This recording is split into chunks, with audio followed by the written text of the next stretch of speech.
பூஞ்சோலை மாணவர்கள் அனைவருக்கும் வணக்கம். இன்றைக்கி 17 நவம்பர் 2025 18 நவம்பர் அதாவது திங்கள் செவ்வாய் 2 நாளுக்குரிய நியூஸ் பேப்பர் பார்க்க போகிறோம். ஹெட்லைன் என்ன அப்படின்னு சொல்லி பார்த்தீங்கன்னா, இந்த டெல்லி கார் வெடிப்பு முக்கிய நபர் கைது அப்படின்னு சொல்லி கொடுத்துருக்காங்க. அதாவது இந்த உமர் நபி அப்படின்ற ஒரு மருத்துவர் தான் கைது ஆனாப்புல, தீவிரவாதி. சரிங்களா? இப்போ வந்து அமீர் ரஷீத் அப்படின்றால இந்திய தேசிய புலனாய்வு முகமை வந்து கைது பண்ணியிருக்கு. ஆனால் ஆக்சுவலாக இன்றைக்கி நியூஸ் பார்க்கும்போது இந்த உமர் நபி ஓப்பனாகவே டாக்கு விட்டுட்டு தான் அதை வந்து வீடியோவை ரெக்கார்ட் பண்ணிட்டு தான் இந்த மிகப்பெரிய தாக்குதல் சம்பவத்தையே நடத்தியிருக்காப்புல. சரிங்களா? சரி, இதில் எக்ஸாம் பாயிண்ட் ஆஃப் வியூவில் எதுவும் இல்லை, நம்ம ஹெட்லைன்றதுனால நம்ம பார்த்துக்கிட்டோம். சரிங்களா? ரைட். வேறு எக்ஸாம் பாயிண்ட் ஆஃப் வியூவில் 17ஆம் தேதி நியூஸ் பேப்பரில் எதுவும் பெருசாக இல்லை.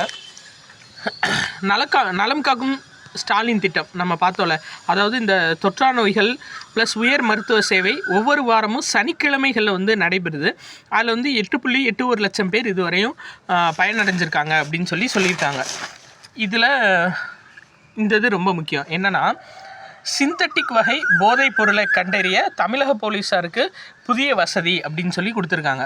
இந்த சிந்தட்டிக் வகை போதைப் பொருள் அப்படின்னா என்னென்னு பார்த்தீங்கன்னா, அதாவது பொதுவாக வந்து இந்த கஞ்சா வேறு போதைப் பொருள்லாம் இருக்கும் பார்த்தீங்களா, இந்த அபின் இந்த மாதிரி போதைப் பொருள்லாம் வந்து ஒரு நபர் வந்து உட்கொண்டார்னா அதை ஈஸியாக வந்து கண்டறிஞ்சலாம்.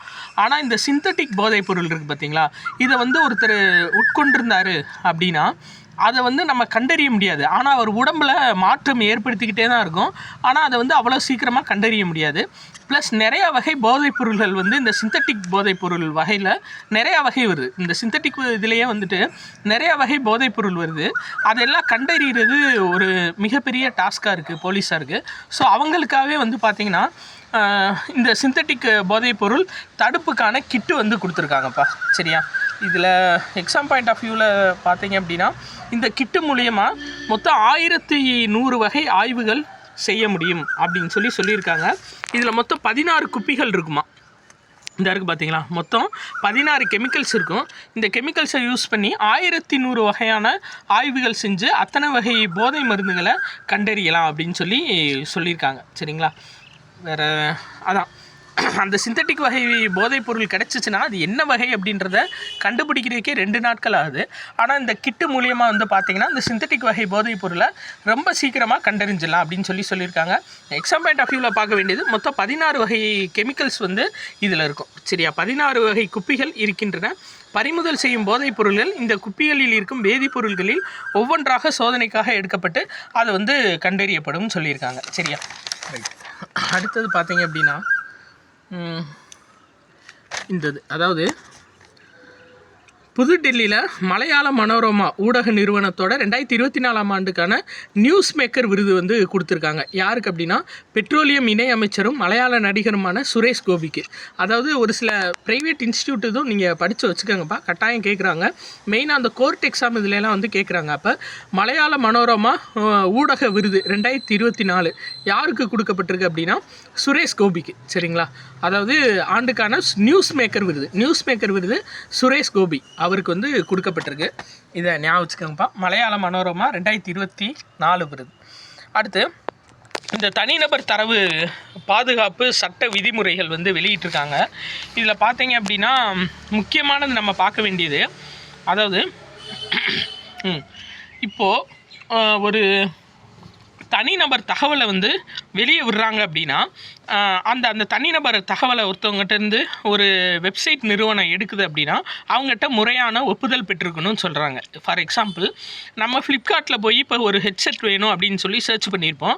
சர்ச் பண்ணிவிட்டு நம்ம ஃபேஸ்புக்குள்ளே போனோம் அப்படின்னா ஃபேஸ்புக்கில் அந்த ஹெட்செட்க்குரிய இது காட்டும், விளம்பரம் ஃபுல்லாக காட்டும்.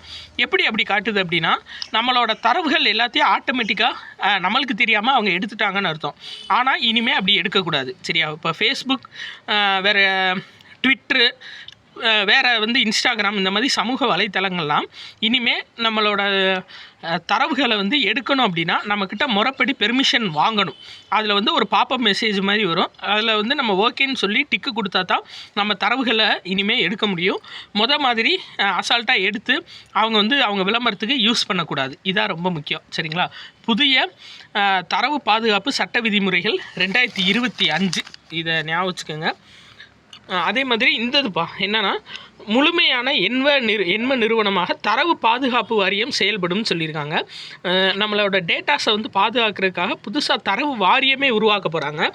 இன்னொன்று, ஒருத்தவங்க வந்துட்டு அவங்களோட ஃபேஸ்புக் கணக்கையோ ட்விட்டர் கணக்கையோ இல்லை சமூக ஊடகங்களோட கணக்கை 3 ஆண்டுகள் பயன்படுத்தலைன்னா அது வந்து ஆட்டோமேட்டிக்காக க்ளோஸ் பண்ணணும் அப்படின்னு சொல்லியிருக்காங்க. ஒருத்தவங்க குறைஞ்சபட்சம் 3 ஆண்டுகள் வந்து அவங்களோட 3 ஆண்டுகளுக்குள்ளே அவங்க சமூக ஊடக கணக்குகளை வந்து அவங்க இது பண்ணியிருக்கணும், அக்சஸ் பண்ணியிருக்கணும். தொடர்ச்சியாக 3 ஆண்டுகள் பயன்படுத்தாமல் இருந்துச்சுன்னா அது ஆட்டோமேட்டிக்காக இனிமேல் க்ளோஸ் ஆயிரும். இதை ஞாபகம் வச்சுக்கோங்க. மேபி கேட்கலாம். அடுத்து இந்தது ரொம்ப முக்கியம்ப்பா. என்ன அப்படின்னா, டெஃப்லிம்பிக்ஸ் அப்படின்றது ஜப்பானில் நடைபெறக்கூடிய செவித்திறன் மாற்றுத்திறனாளிகளுக்கான போட்டி. ஞாபகம் வச்சுக்கோங்கப்பா. டெஃப்லிம்பிக்ஸ் அப்படின்றது செவித்திறன் மாற்றுத்திறனாளிகளுக்கான போட்டி. சரிங்களா? தடகள போட்டி எங்கே நடைபெறுது அப்படின்னா, இந்த ஆண்டு ஜப்பானில் நடைபெறுதுப்பா. இதில் ரொம்ப முக்கியமானது, தனுஷ் ஸ்ரீகாந்த் அப்படின்றவர் 10 மீட்டர் ஏர் ரைஃபிள் பிரிவில் தங்கப்பதக்கம் வென்றிருக்காரு. இதையும் நான் வச்சுக்கோங்க. அதாவது 252.2 புள்ளிகள். இது வந்து உலக சாதனை.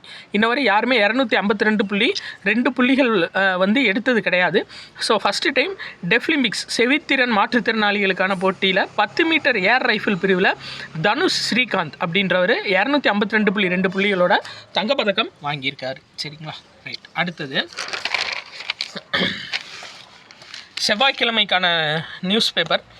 இதில் வந்து இந்த ஷேக் ஹசீனா அவங்களுக்கு வந்து மரண தண்டனை கொடுத்துருக்காங்க. முன்னாள் வங்காளதேசத்தோட பிரதமர். இதில் எக்ஸாம் பாயிண்ட் ஆஃப் வியூவில் பார்க்க வேண்டியது இதுதான்ப்பா. என்ன அப்படின்னா, இப்போது பங்களாதேஷோட பிரதமர் யார் அப்படின்னா முகமது யூனுஸ். இவர் 2006 அமைதிக்கான நோபல் பரிசு வாங்கினவர்ப்பா. ஞாபகம் வச்சுக்கோங்க. இந்த முகமது யூனுஸ் அப்படின்றவர் 2006 அமைதிக்கான நோபல் பரிசு வாங்கினவர். அவர் தான் இப்போ பங்களாதேஷோட பிரதமராக இருக்கார்.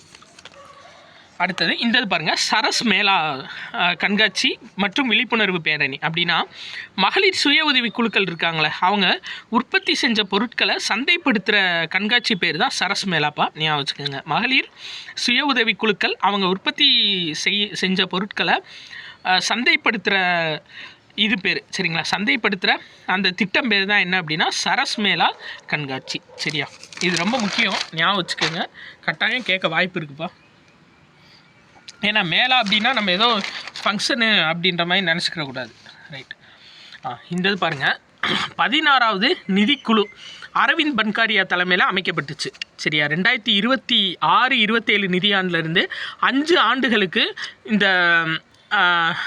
இந்த நிதிக்குழு அமைக்கப்பட்டுச்சு. யார் தலைமையில்னா அரவிந்த் பன்காரியாப்பா. ஸோ 16வது நிதிக்குழுவோட தலைவர் யார் அப்படின்னா அரவிந்த் பன்காரியா. ஆக்சுவலாக நிதிக்குழுவோட வேலை என்ன அப்படின்னு சொல்லி கொடுத்துருக்காங்க பாருங்களேன். அரசின் மொத்த வரி வருவாயிலிருந்து மாநிலங்களுக்கு எவ்வளவு நிதி ஒதுக்கப்பட வேண்டும் அப்படின்றத முடிவு பண்ணுறது தான் யார் அப்படின்னா இந்த நிதிக்குழு. ஸோ இந்த 16வது நிதிக்குழு தங்களோட அறிக்கையை குடியரசுத் தலைவர் திரௌபதி முர்மு அவங்ககிட்ட கொடுத்துருக்காங்க. சரியா? இதுக்கு முன்னாடி 15வது நிதிக்குழு NK சிங் தலைமையில் அமைச்சாங்க. 2021-22 நிதியாண்டுலேருந்து 2025-26 நிதியாண்டு 5 ஆண்டுகளுக்கு இவங்க வந்து மாநிலங்களுக்கு 41% ஒதுக்கீடு கொடுக்கணும் அப்படின்னு சொல்லியிருந்தாங்க. சரிங்களா? இதுதான் ரொம்ப மெயின் 15வது நிதிக்குழு. ஸோ 14வது நிதிக்குழுவும் அதே தான் சொல்லியிருந்தாங்க. இப்போ 16வது நிதிக்குழு அரவிந்த் பன்காரியா தலைமையில் கொடுத்துருக்காங்க. மாநிலங்களுக்கு எத்தனை சதவீதம் நிதி ஒதுக்கீடு சொல்ல போகிறாங்க அப்படின்னு சொல்லிட்டு தெரியல. அது நம்ம பார்க்கலாம். சரியா? அதே மாதிரி LPG எரிபொருள் கொள்முதல் அமெரிக்கா கிட்ட இந்தியா ஒப்பந்தம் போட்டிருக்காங்க. அது பேசிக்கான நியூஸ் தான், சும்மா ஞாபகம் வச்சுக்கோங்க. புதிய வருமான வரி சட்ட விதிகள் ஜனவரியில் அறிவிக்கைன்னு கொடுத்துருக்காங்க. ஸோ இதுக்கு முன்னாடி வருமான வரி சட்டம் அப்படின்றது 1961 பேஸ் பண்ணி நம்ம யூஸ் பண்ணிகிட்ருக்கோம். இப்போ புதிய வருமான வரி சட்டம் 2025 விட போகிறாங்க. இதில் வந்து ஒரு சில முக்கியமான விஷயம் என்னென்னா, நிறைய வார்த்தைகள் வந்து இருக்கான், புரியாத வார்த்தைகள், மக்களுக்கு புரியாத வார்த்தைகள் நிறையா இருக்கான். ஸோ அந்த வார்த்தைகள் 5.12 லட்சம் வார்த்தைகள்லேருந்து 2.66 லட்சம் வார்த்தைகளாக குறைக்கப்பட்டிருக்கு. இந்த வருமான வரி சட்ட விதிகளில். அதே மாதிரி 2026 ஏப்ரல் 1 வந்து பார்த்தீங்க அப்படின்னா இந்த புதிய வருமான வரி சட்டம் 2025 அமலுக்கு வரப்போகுது. 40 புதிய கணக்கீட்டு விதிமுறைகள் கொடுத்துருக்காங்க. இது ரொம்ப முக்கியம்ப்பா, ஞாபகம் வச்சுக்கோங்க. அதாவது புதிய வருமான வரி சட்ட விதிகளில் எத்தனை கணக்கீட்டு முறைகள் கொடுத்துருக்காங்கன்னா 40 கணக்கீட்டு முறைகள். இதுக்கு முன்னாடி நிறையா இருந்துச்சு கணக்கீட்டு முறைகள், சரியா? அது எல்லாத்தையும் இன்டகிரேட்டடாக ஒன்றா இணைச்சி 40 புதிய கணக்கீட்டு விதிமுறைகள் கொடுத்துருக்காங்க. இது கேட்க வாய்ப்பு இருக்குது, ஞாபகம் வச்சுக்கோங்க, சரியா? அடுத்து இந்த எண்ம கைதுன்னு ஒரு மெத்தட் கொடுத்துருக்காங்கப்பா. எண்ம கைதுனா என்னென்னா, அதாவது டிஜிட்டல் அரெஸ்ட்டு, அது பேர் ஒன்றும் இல்லை. அதாவது ஆப்போசிட்டில் இருக்கிறவர் போலீஸ் மாதிரியே வேடம் அணிஞ்சு வீடியோ காலில் வருவார். இந்த மாதிரி நீங்கள் பெரிய தப்பு பண்ணியிருக்கீங்க, உங்கள் இதை வந்து நாங்கள் உங்களை அரெஸ்ட் பண்ணுறதுக்குள்ளே எங்களுக்கு இவ்வளோ அமௌண்ட் அனுப்புனீங்கன்னா உங்களை அரெஸ்ட் பண்ண மாட்டோம் அப்படின்னு சொல்லுவார், சரியா? அதை நம்பி நிறையா பேர் அமௌண்ட் போட்டு ஏமாறுறாங்க. அது பேர் தான் என்ன அப்படின்னா எண்ம கைது, டிஜிட்டல் அரெஸ்ட்டுன்னு சொல்லுவாங்க. இதில் ஒருத்தர் என்ன பண்ணியிருக்காருன்னா, போலீஸோட ஏஎஸ்பிக்கே ஃபோன் பண்ணி நான் அந்த மாதிரி நீங்கள் தப்பு பண்ணியிருக்கீங்க, காசு கொடுங்கன்னு கேட்டிருக்காரு. அதில் ஒருத்தர் மாட்டியிருக்காரு. இருந்தாலும் இது வந்து இப்போ ரீசெண்டாக அதிகமாக வரக்கூடிய ஒரு மோசடியாக இருக்குது, டிஜிட்டல் மோசடி. அது பேர் டிஜிட்டல் அரெஸ்ட்டு. அப்போ கேட்கலாம், டிஜிட்டல் அரெஸ்ட்டுனா என்னன்னு கேட்கலாம்ப்பா, அதை மட்டும் ஞாபகம் வச்சுக்கோங்க, ரைட்? அதே டெஃப்லிம்பிக்ஸ் அதில் வந்து ஜப்பானில் நடைபெறுதுலப்பா. அதில் அனியா பிரசாத் அவங்களும் அதை போல் பிரெஞ்சலி, இவங்க 2 பேரும், அதாவது அனுயா அப்படின்றவங்க வந்து 10 மீட்டர் ஏர் ரைஃபிளில் தங்கம் வாங்கியிருக்காங்க. அதே பிரிவில் பிரெஞ்சலி அவங்க வந்து வெள்ளிப்பதக்கம் வாங்கியிருக்காங்க, ஞாபகம் வச்சுக்கோங்க. அதே மாதிரி குர்ப்ரீத் சிங் துப்பாக்கி சுடுதல் உலகக்கோப்பை சாம்பியன்ஷிப்பில் வெள்ளிப்பதக்கம் வென்றிருக்காரு. அப்போ கேட்கலாம், குர்ப்ரீத் சிங் எந்த விளையாட்டுடன் தொடர்புடையவர் அப்படின்னா துப்பாக்கி சுடுதல். இந்த இது பாருங்கள், ஏடிபி ஃபைனல்ஸ் ஆடவர் டென்னிஸ் போட்டியில் இத்தாலியோட யானிக் சின்னர் வந்து ஜெயிச்சிருக்காருப்பா, ஸ்பெயினோட கார்லஸ் ஆல்கரஸை வீழ்த்தி. இது பாருங்கள், இந்த யானிக் சின்னர் அடிக்கடி வராங்க. யானிக் சின்னரும் கார்லஸ் ஆல்கரஸும் எந்த நாடு அப்படின்றத மாதிரி கொண்டு ஞாபகம் வச்சுக்கோங்க. ஏடிபி ஃபைனல்ஸில் இத்தாலியோட யானிக் சின்னர் ஜெயிச்சிருக்காரு. யாரை வீழ்த்தினா ஸ்பெயினோட கார்லஸ் ஆல்கரஸை வீழ்த்தி. அதே மாதிரி ரெட்டையர் பிரிவில் வந்து பிரிட்டனோட ஹேரி ஹெலியோவாரா அவரும் ஹென்ரி பேட்டன், இவர் பின்லாந்தோட ஹென்ரி பேட்டன், இவரும் வந்து பார்த்தீங்க அப்படின்னா ஜெயிச்சிருக்காங்க. அதாவது ரெட்டையர் பிரிவில், சரியா? நம்மளுக்கு தேவை இந்த ஒற்றையர் பிரிவே நம்ம பார்த்துட்டா போதும். இதுதான் எக்ஸாம் பாயிண்ட் ஆஃப் வியூவில் நம்மளுக்கு கேட்கக்கூடியதாக இருக்கும். சரி, வேறு இந்த இது கொடுத்துருக்காங்க, கலை வித்தகர் விருது அப்படின்னு சொல்லி கொடுத்துருக்காங்கப்பா. ஆனால் இது அறிவிக்கலை.